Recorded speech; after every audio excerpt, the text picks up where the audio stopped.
In today's weekly Star Wars news update, is Jedi Survivor's Cal Kestis appearing in The Mandalorian Season 3, a Clone Wars writer shares a plot twist that would have altered the prequel movies, and another Star Wars series gets its official release date. Let's start with some news regarding the next two Star Wars projects to release, The Mandalorian Season 3 and Jedi Survivor. Beginning with Survivor, Lucasfilm Games and EA's Respawn Entertainment have announced a slight delay to the game's release. The follow-up to Star Wars Jedi Fallen Order was due to release on March 17th, 2023, but will now come out 6 weeks later on April 28th. The joint statement reads, quote, "For the last 3 years, the team here at Respawn has poured its collective heart and soul into Star Wars Jedi Survivor, and we are proud to say the next chapter in the tale of Cal Kestis is content complete. We are now focused entirely on the final stage, bug fixes to enhance performance, stability, polish, and most importantly, the player experience. Jedi Survivor is a direct response to the feedback from our community, delivering expansive destinations to explore, evolved combat and traversal, and of course, the continuation of Cal and BD's story. Making this game has truly made us a better team, and we have pushed ourselves at every level to make this the Star Wars sequel our fans expect from Respawn and Lucasfilm Games.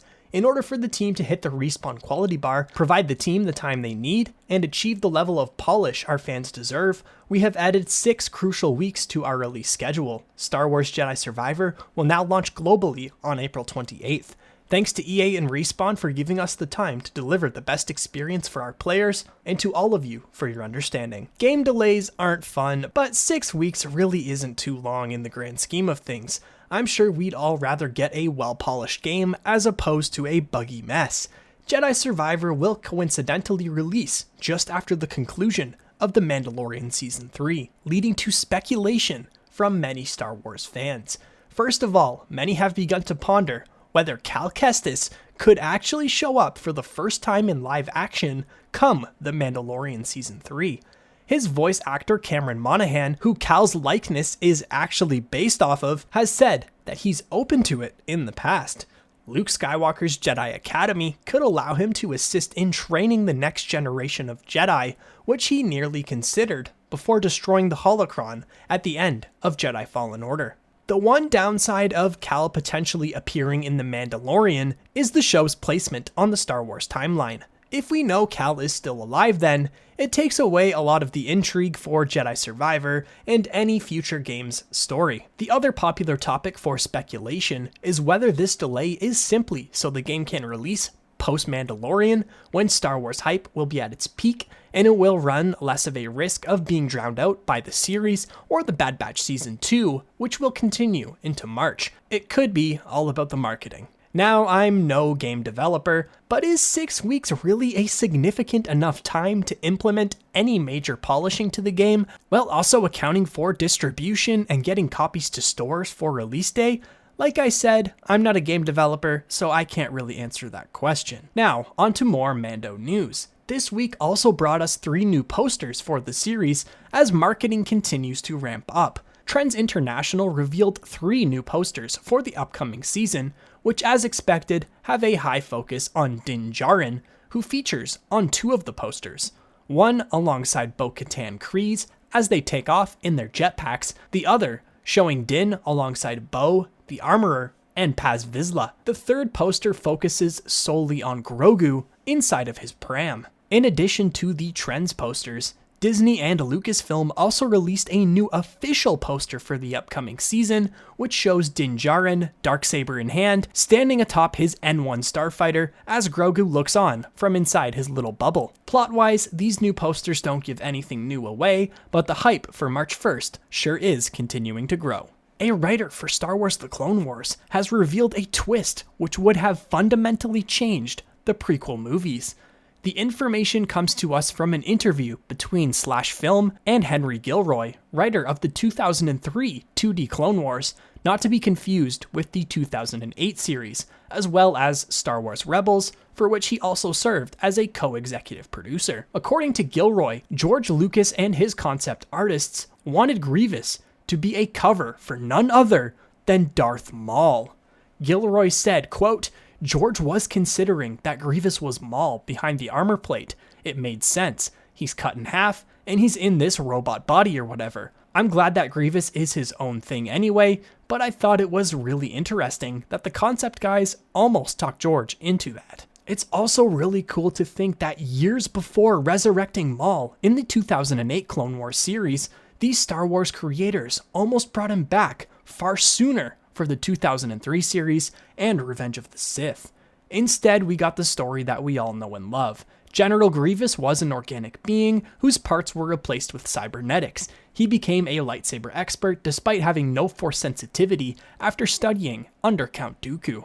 According to George Lucas, the idea was to have him be a little bit of an alien in a droid shell, which is sort of an echo of what Anakin is going to become. Maul still went on to survive, fueled by his lust for revenge on Obi-Wan Kenobi. He'd get his metal legs rather than an entire new body and form the Shadow Collective. Like Grievous, however, his death also came at the hands of Obi-Wan Kenobi, who bested him on Tatooine while guarding a young Luke Skywalker. While Maul and Grievous being one and the same is an interesting concept to say the least, I think many Star Wars fans will agree that we are better off having the two separate characters and their own accompanying plotlines.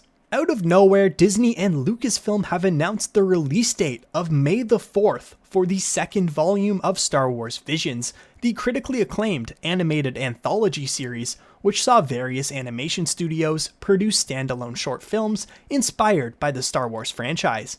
Volume 1, which was released in 2021, saw 7 Japanese animation studios produce a series of short films for the Visions project. This time around, we'll see short films from various studios located across the world. Bespin Bulletin have provided a brief rundown of these animated studios working on Visions Volume 2, which we'll go over right now. Cartoon Saloon is an Irish studio best known for their animated feature films Song of the Sea, Wolfwalkers, The Breadwinner, and Secrets of Kells. Punk Robot is an animation studio based in Chile who won an Oscar for their short film Bear Story. The studio currently have a film, Nahuel y el Libro Mágico, streaming on Disney+.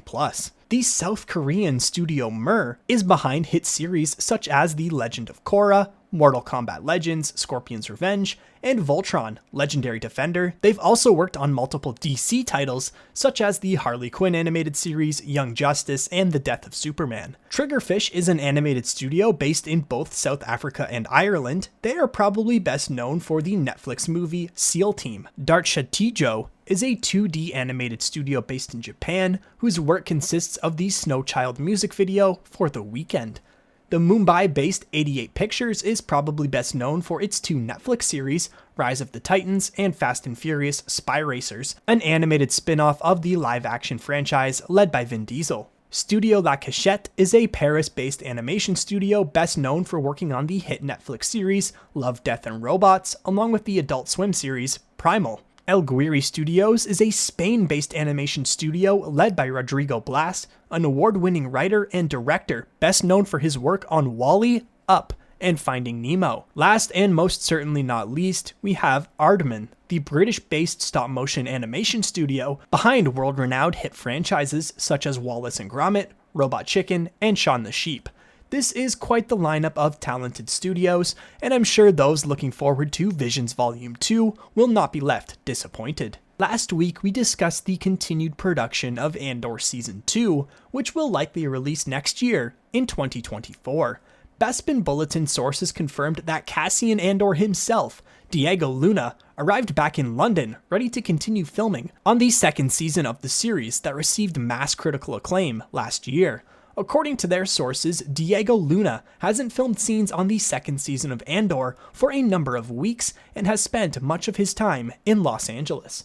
Their article assures that this is planned and scenes are being filmed around certain actors' schedules. Scenes filmed early on consisted of Imperial-related characters such as Cyril Karn and Dedra Miro. The actress who plays Dedra, Denise Goh, will also apparently take a tiny planned break from filming as she's currently rehearsing for her 3-night performance at Wilton's for Dead Poets Live, Sylvia Plath, which takes place from February 7th until February 9th. We'll keep you updated on all of the news regarding Andor Season 2's production as it becomes available. But that does it for today's Star Wars News Roundup video. If you did enjoy, make sure to click the like button and subscribe if you are new to join the Red Squadron. Until next time, thank you so much for watching, and may the Force be with you. Red 5, standing by.